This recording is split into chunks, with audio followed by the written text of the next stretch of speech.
They said it was abandoned. They didn't mention it was still breathing. I only heard it once the lights were off. It begins with stillness, not the kind that rests on a field after snowfall, but the kind that weighs on your chest until you have to remind yourself to swallow. The house wasn't impressive when I arrived. 2 stories, paint stripped in long curls, shutters hanging by rusted hinges. But something in the way the front door leaned open, as though it had been waiting, made me hesitate longer than I meant to. I told myself it was for the camera, that I was lingering for the shot, for the narrative I'd stitch together later. But that isn't why I stayed on the porch. I stayed because the air smelled wrong. Not rotten, not mold, but like paper that had been locked in a drawer for decades. Stale, faintly metallic, a taste that clung to the back of my teeth. Inside, the air was stiller than it should have been. Dust hung, unmoving, as if suspended in resin. My footsteps didn't echo. They were absorbed before the sound could bounce back. Every corner felt a fraction too narrow, every hallway a degree darker than the last. I walked slowly. Not because I was afraid, but because my body didn't trust the space. The floorboards didn't creak where they should have, but gave way silently, like stepping on damp paper. There were no obvious signs of life, no furniture worth keeping, no photographs on the walls, no dishes in the sink. Yet it didn't feel empty. The air had the density of a room just after someone leaves, as though warmth still lingered in its walls. The first wrongness came in the hallway to the left of the stairs. It was short, only a few steps long, but I walked it 3 times and came out in a different place each time. The first time I emerged near the front door, the second into the kitchen, the third at the base of the stairs where I'd started. I could have sworn I was turning the same way each time, but the light shifted in ways that didn't make sense. The sun through the windows seemed to fade faster in one room than another, as if the house had its own schedule. I kept filming, telling myself I'd find the trick later in the footage. Old houses settle in strange ways. That's what I told myself. But my voice on the recordings didn't sound right. It was lower, slower, like the air was thickening as it carried the sound. The upstairs landing was where I began to lose my sense of time. I walked up at what must have been noon. By the time I reached the first door, the light outside had turned the color of rust. My watch still said 12:17. I tapped the glass. The second hand didn't move, but my pulse had quickened. The first door opened onto a room without windows, just 4 walls, bare except for a single metal chair in the center. I didn't step inside. My camera battery drained from 40% to 0 in the seconds I stood in the doorway. I checked the footage. It was only static. But when I pressed the play button, I heard breathing that wasn't mine. The second door wouldn't open at all, no matter how hard I pushed. The third door wasn't there the first time I walked the landing, but it appeared after I passed the chair room again. It led to a stairway going down. I hadn't seen it from the ground floor. I followed it because that's what I do. I follow things. But halfway down, the steps began to lengthen. I could feel my calves stretching more with each step, my balance shifting, like I was climbing something alive. I reached the bottom with the taste of iron in my mouth. The basement wasn't like the rest of the house. It was colder, yes, but not damp. The walls were smooth, unpainted concrete, with numbers faintly etched into them at shoulder height. They weren't in order. Some were upside down. I ran my hand across one and felt the grooves, deep, deliberate. The air here didn't just muffle sound, it swallowed it whole. My breathing stopped reaching my ears. There was a table in the center of the room, though table isn't quite right. It was a slab of something too dark to be wood, too dull to be metal. And it was warm. I didn't want to touch it, but my hand was already there before I could decide. The warmth was almost human, not surface warmth, but deep, pulsing heat. My fingertips tingled, then numbed, like something had pulled the feeling from them. I backed away. My shoes left no prints on the basement floor.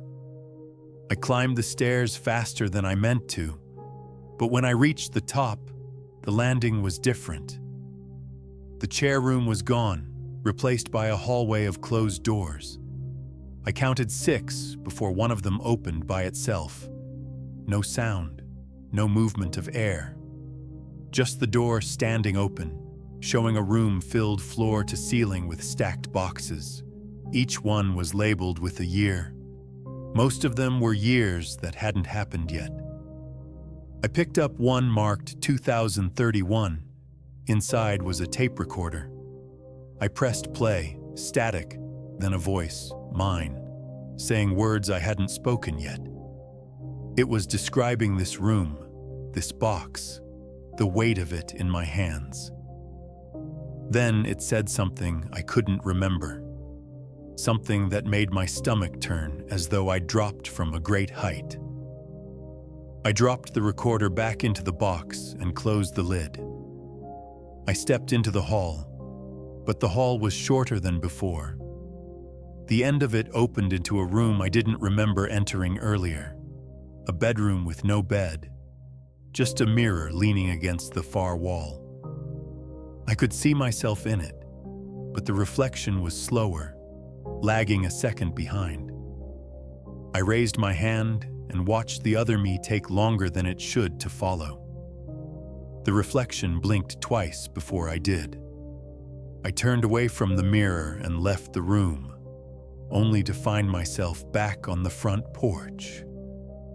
The sun was in the same place it had been when I arrived. My watch read 12:17 again. My camera battery was full, but the footage was different. Every shot was at eye level, but I remembered setting the camera down several times. And in every frame, there was a door in the background, sometimes open, sometimes closed, that I didn't remember passing. I should have left then. I should have taken the footage and gone. But the air outside felt thinner, less real, as though I'd stepped out of a pressurized space and my body was waiting to recalibrate. My shoes felt heavier. My ears rang. I stepped back inside, but the entryway was darker now. The sun still shone through the windows, but it was as if the glass was thicker, dimming the light until it seemed diluted. My eyes took too long to adjust. I turned toward the stairs, but they were on the wrong side of the hall. I didn't remember them shifting. The air had grown heavier, as though gravity itself had deepened. My steps felt deliberate, slow not from fear, but from the sense that moving too quickly might break something invisible around me. I climbed, counting the stairs, 13, 14, 15, more than there had been before.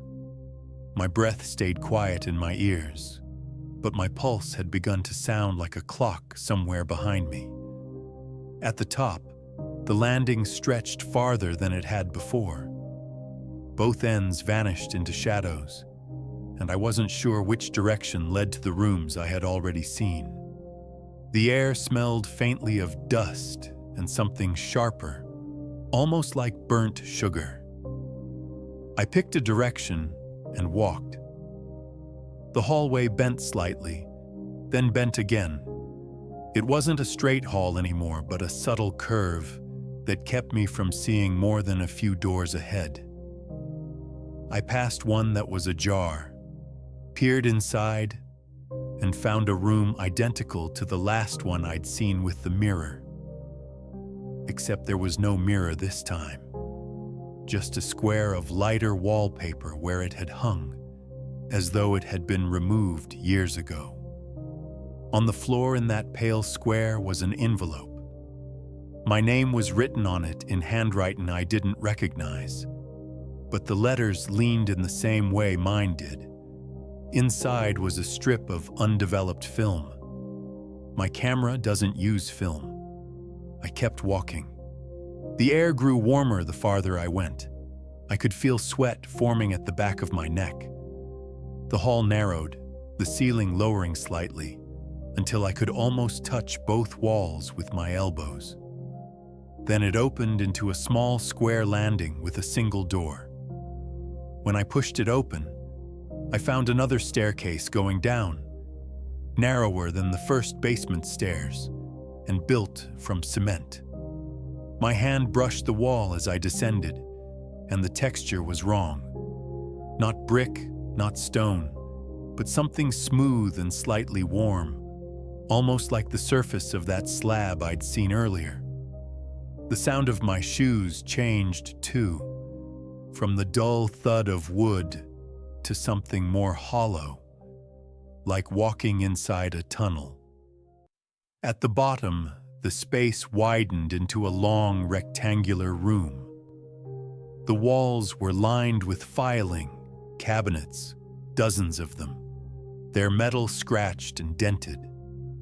None of the drawers had handles. I ran my fingers over the edges and felt grooves where they might have been pried off. In the center was a single light bulb, swaying slightly, though there was no draft. Its light cast slow-moving shadows across the cabinets, as if something inside them was shifting. I stepped closer, and for a moment, I thought I could hear faint voices, not words, just the low, overlapping sound of people speaking far away. One cabinet was slightly ajar, the gap just wide enough to slip my fingers into. I pulled. It slid out silently, revealing a drawer lined with dozens of cassette tapes. Each had a date written in black ink. Most were from years before I was born, but one, the one at the front, had today's date. I picked it up, my own handwriting. I didn't play it. I couldn't bring myself to.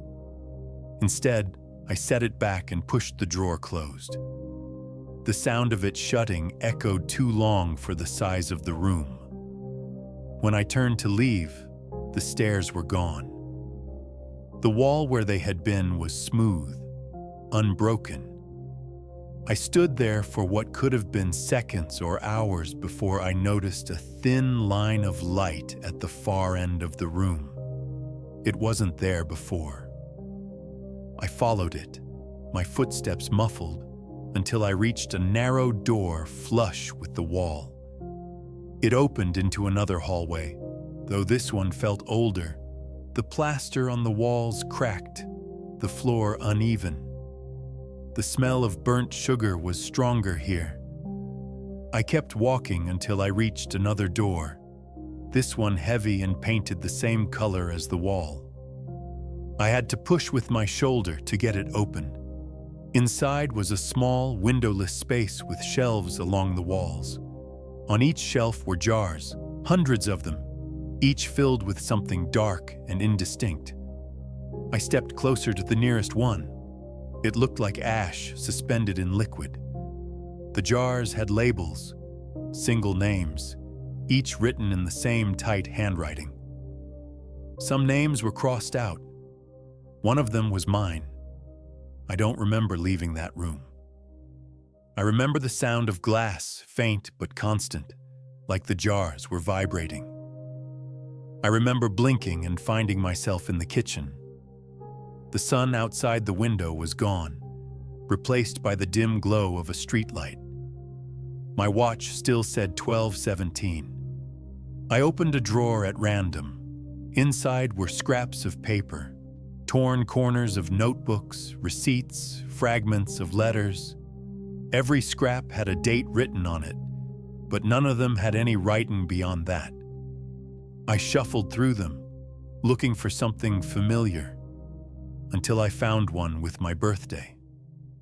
When I touched it, the room felt colder. I left the drawer open and stepped back into the hallway. The front door was gone. The place where it should have been was just wall now. The paint slightly different, as if it had been patched years ago. I walked to the base of the stairs and looked up, but the landing was gone too, replaced by a smooth expanse of ceiling. The only open space was a doorway to my left, one I didn't remember seeing before.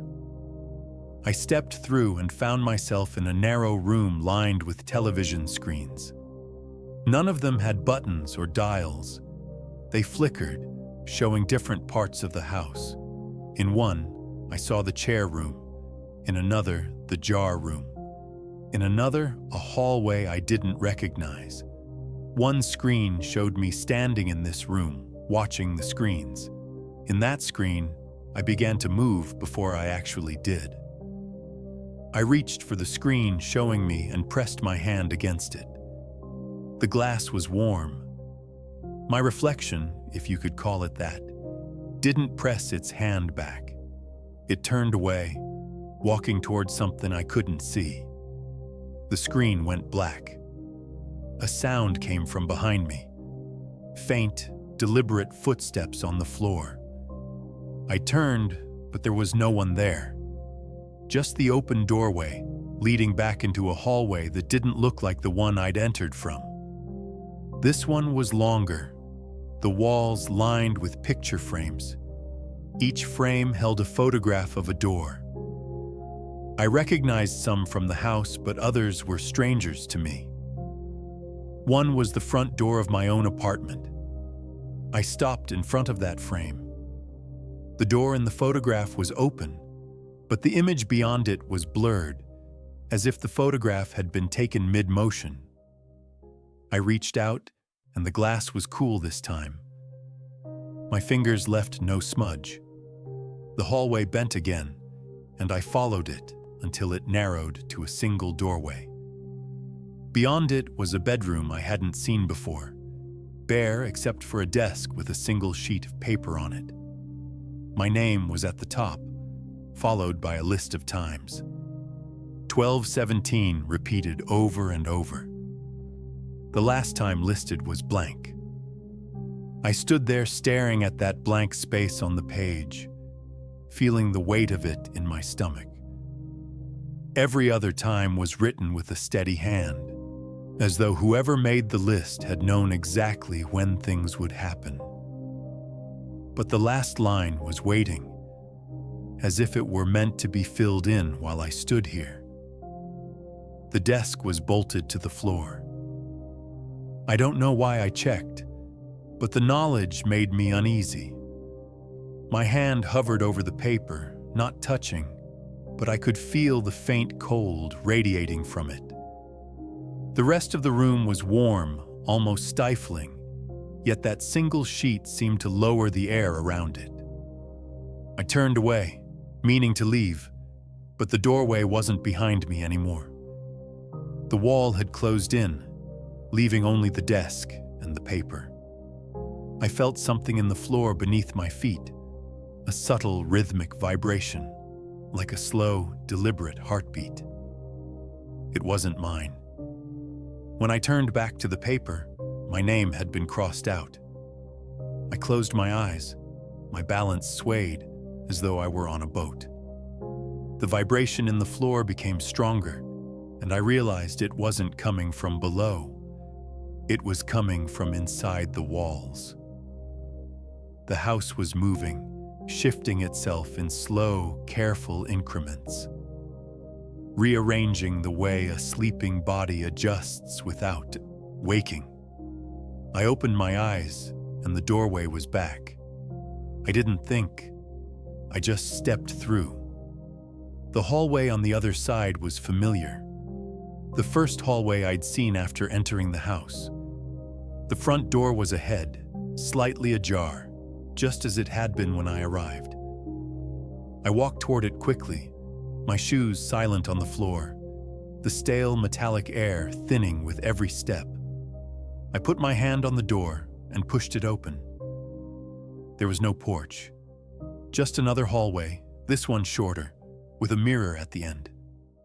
My reflection stood there, waiting. It didn't mimic me this time. It was standing still, hands at its sides, head tilted slightly as if studying me. I took a step forward and it didn't move. My pulse thudded in my throat.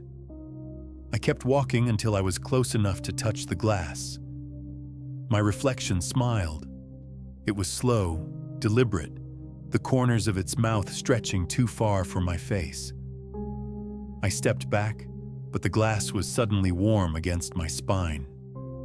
I turned, another mirror behind me, showing the back of my head. My reflection in that one didn't match either. It was breathing faster than I was. The warmth of the glass became heat. I pressed my hands to it, trying to push away, but my palms sank slightly, as though the surface were softening. I pulled back, leaving no mark. The heat faded. The mirrors now showed only the empty hallway.